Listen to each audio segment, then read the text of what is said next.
informs it's September, which means that the Venus flytraps are going to be going dormant pretty soon.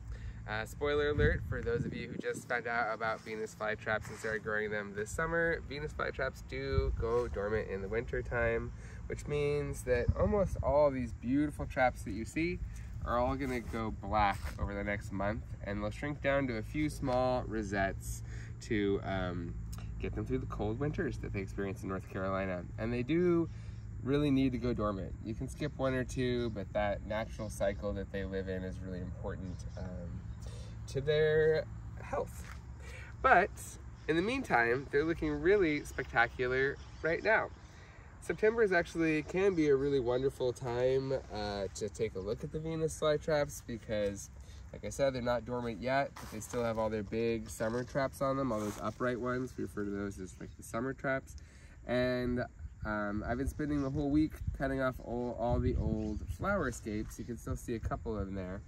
And it just makes them look kind of messy when those are on there. And I've had to collect all of our seeds, so I've been cutting them all away.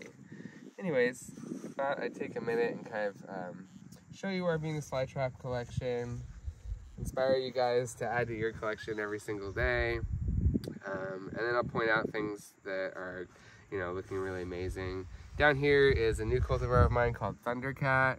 It's like a high arch, dark red interiors, really beautiful dente looking plant. Over here is Spider.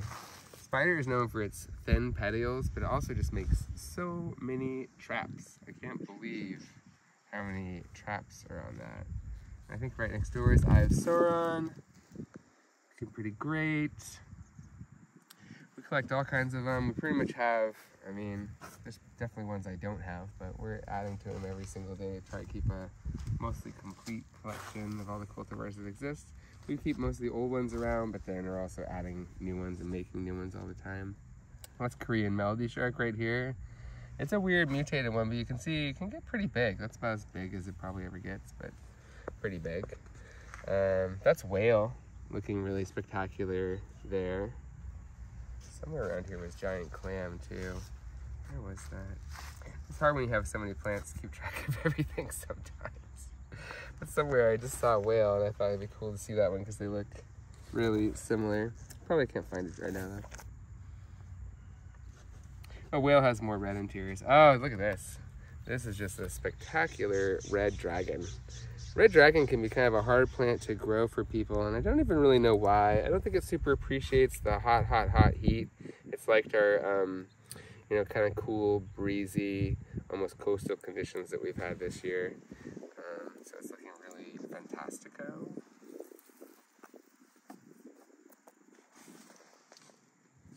These all over here are all seedling plants that we're growing out as potential new cultivars. That's how we make new things, is we always have to grow them out, see how they look when they get big, and then we'll go ahead and name them.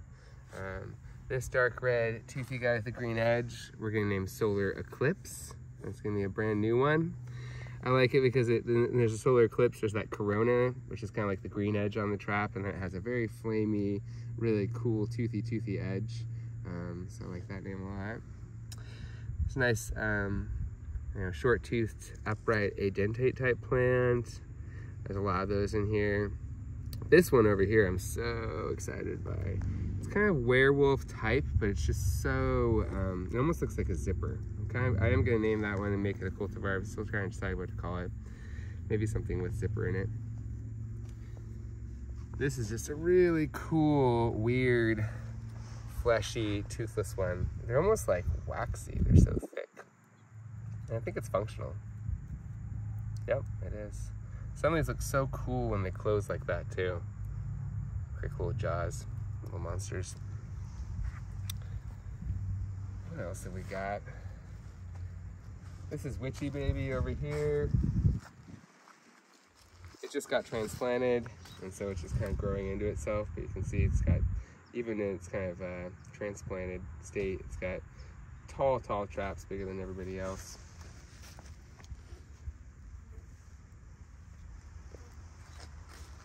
There's a new little weirdo here, something called Direwolf. think that was Werewolf by Godzilla. It's got a lot of great genetics in that guy. This is Giant Werewolf right there. I'm pretty sure this is the unpronounceable Leucopathos, or I don't even know how you say that. I think Louche Pate? Louche Pate? Good. That's better than mine. I like that. Feel free to correct us. Yeah. I've been really liking the way this Z11 looks. It wasn't a, we've grown that for a lot of years, and it really didn't stand out to me as much until we got it outside here, but it's really just a beautiful, rounded trap plant. This is Flaming Lips, which is also really super beautiful out here.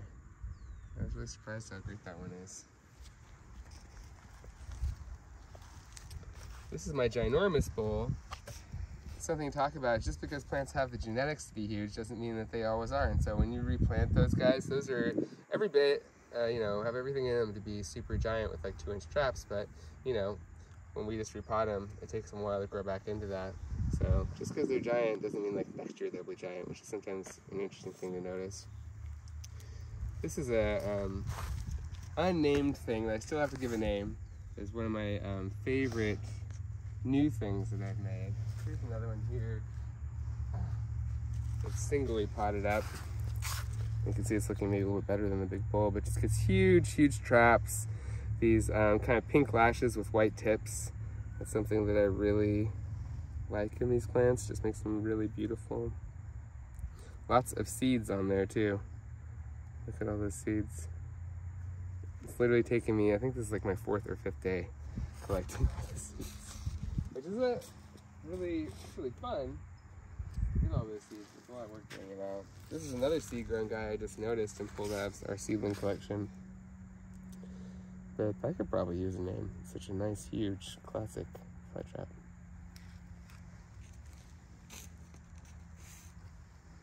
Who else do we have growing around here? This is Green Dragon here.